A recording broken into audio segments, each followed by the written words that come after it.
Hello, 大家好，欢迎回到外媒看中国，我是安博然。Now I'm here in the second city of our special China-Brazil 50-year relations series. I'm in the capital city, Brasilia. Now what's really interesting about this city is that it's completely planned from the get-go. And as you can see, it's shaped like a plane. Here are the wings.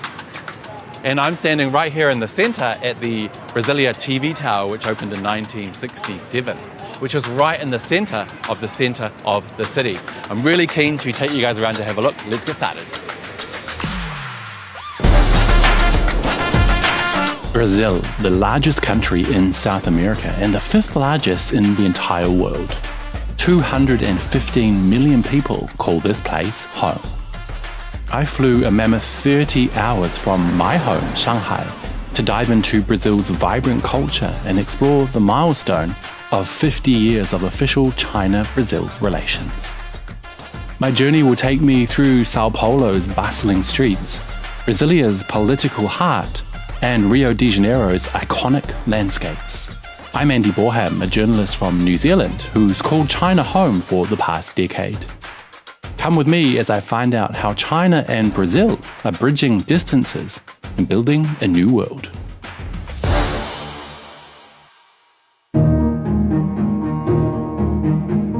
Located about 1,000 kilometers away from Sao Paulo is Brasilia, the capital city of Brazil. What makes this place so unique is that it was completely designed from scratch before the capital city was moved here from Rio de Janeiro. In fact, its design is so unique that the entire city is listed as a UNESCO World Heritage Site. With a population of 5 million, this city is the country's political center. Located here are the Presidential Palace, where President Lula works, as well as the National Congress, the Supreme Court, and all of Brazil's government ministries. Architecture is a key aspect of this city, and one of the main people behind that design was legendary architect Oscar Niemeyer, who was approached by then-President Kubitschek in 1956 with a mammoth challenge. Build me a new capital city. At the time, this area was just a barren wasteland, hundreds of kilometers from other major cities. The city was designed, constructed, and officially opened in 1960, just 4 years later. Niemeyer designed countless buildings here in Brasilia. Hey, you must be Kyle. Hi, Andy. Nice to meet you. That's why I'm meeting up with Caio, a young architect who'll take me to see just 3. First up, the University of Brasilia, which is not only where Caio graduated, but it's also home of his favorite piece of Niemeyer architecture. So Kyle, whereabouts are we now? We are in the University of Brasilia, specifically in the main building of the university that was designed by Oscar Niemeyer. And if you turn it up, would be one of the biggest buildings in the world, almost 700 meters. Oh wow, okay. And while they were constructing the building, the students and professors were occupying the building. So they began the construction south to north, and people were occupying while the construction happened. Oscar Niemeyer became famous for his iconic modernist designs, particularly his use of concrete. While the design is meant to exhibit some raw and rough qualities, this building was left purposefully unfinished when Niemeyer left Brazil to live in exile in France following the military dictatorship. While the construction happens, the dictatorship came and the random occupation, all this happened, and that's why it's unfinished, because it wasn't planned this way. Next up is the Cathedral of Brasilia, which opened on May 31, 1970. Yes, the cathedral was the first designed building by Niemeyer here in Brasilia. Oh, yes, wow. and used to be in raw concrete, but now it's white. Visitors enter through a dark tunnel, which suddenly opens up like some kind of heavenly epiphany.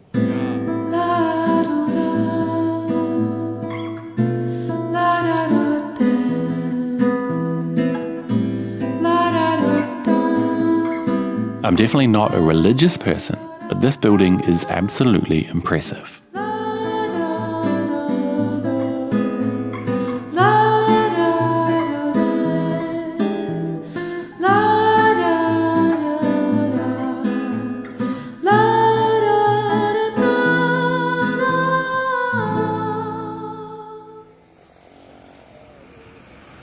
Lastly, I wanted Caio to show me a Nehemiah building he doesn't like. This building, the National Museum, was opened in 2006, the same day Nehemiah turned 99. Caio reckons his works from that era were not so good. If we have some trees and like a park here, for me it was okay. But we have this dry plaza, empty plaza, and with this shape pops up. Not good. Yes, not Okay. good. It looks like a planet. Yes, look like a Saturn. Saturn, right? yeah. I decided to head to a local import market to find some sunglasses. There I ran into Xiao Ge, a Chinese man who's been living in Brasilia for around 20 years. 那你是中国人吗？我是中国人。啊，厉害厉害，那我可以问你，你也会讲中国话？对对对，你听得懂吗？我中文没那么好。你中文讲得很好哎。真的吗？讲得很好。Xiao Ge, who's a big fan of President Lula and has even hugged him in real life, believes ties between China and Brazil are better than ever. 我们巴西基本上的小商品商场都是中国出的制造的，都是中国制造的。现在这个整个市场有90%都是中国制造，都是中国的产品。巴西人就是说，我们讲怎么说呢？就是他们文化、他们的礼貌啊，各方面都很好的，都对我们中国人也很好。刚来的时候，他以为我们是日本人，现在这2年都把我们当中国人去敲大拇指，都是中国人非常厉害，工商人非常厉害。文化他对我们就是说都很照顾的呢。对我们，他是移民国，他对每个国家都没歧视，都很好。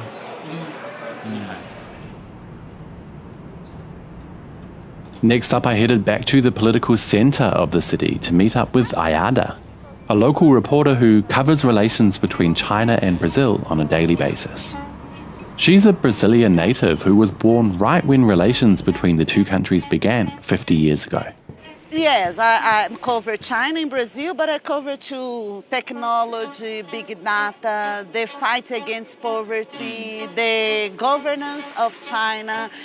For me, it's really incredible, the structure of the administration of China. It's very different. For me, it's a chance for understand the other kind of the civilization.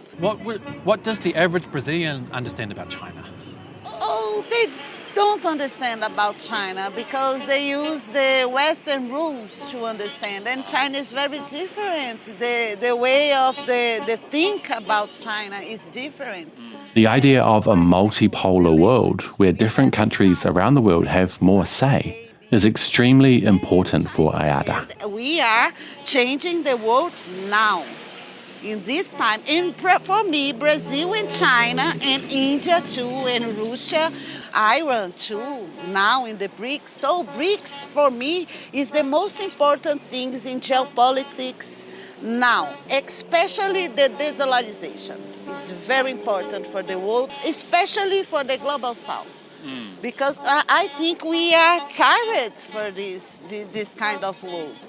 And again, I don't know if it's good, if it's bad. And for me, it's not important. It's happening now. And we need to understand these changes.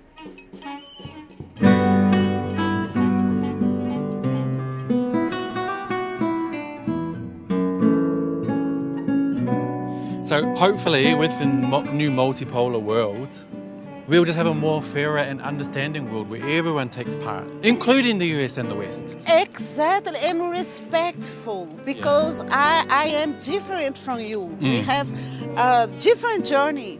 I'm Brazilian, I'm Latin American, you are New Zealand. We are different, but we are the same.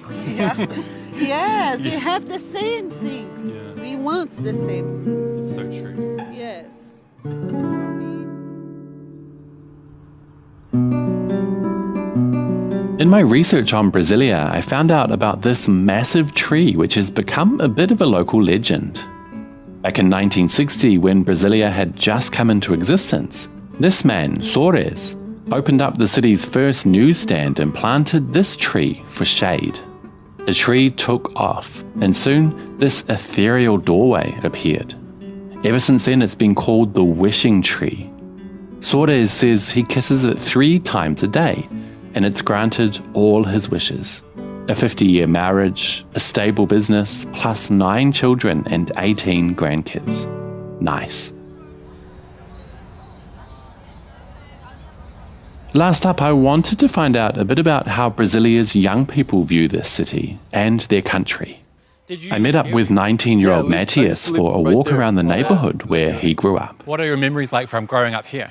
Pretty good. Like I was living every day an adventure, a different adventure.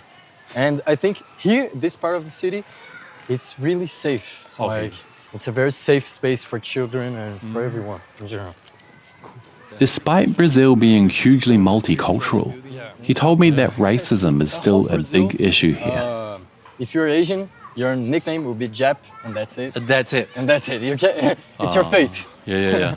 So how about for, people who come from Africa, or they have the same problem, like they just get called something else? The racism was more violent. Okay. It was more violent. You mean compared to Asians in Brazil? Yeah. Okay. I guess for Japanese people here and for Chinese and Asians in general, it's a stereotype that you can live through. I think for black people here, it's a little bit harder. Yeah.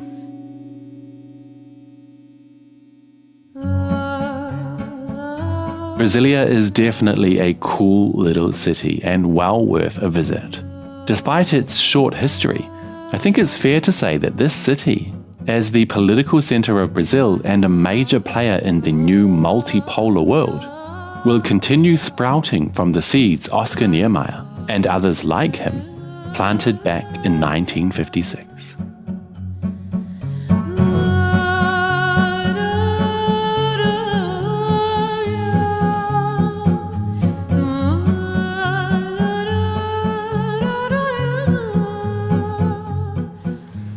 Wow, I'm sure you guys will agree with me that Brasilia is truly a unique and interesting city.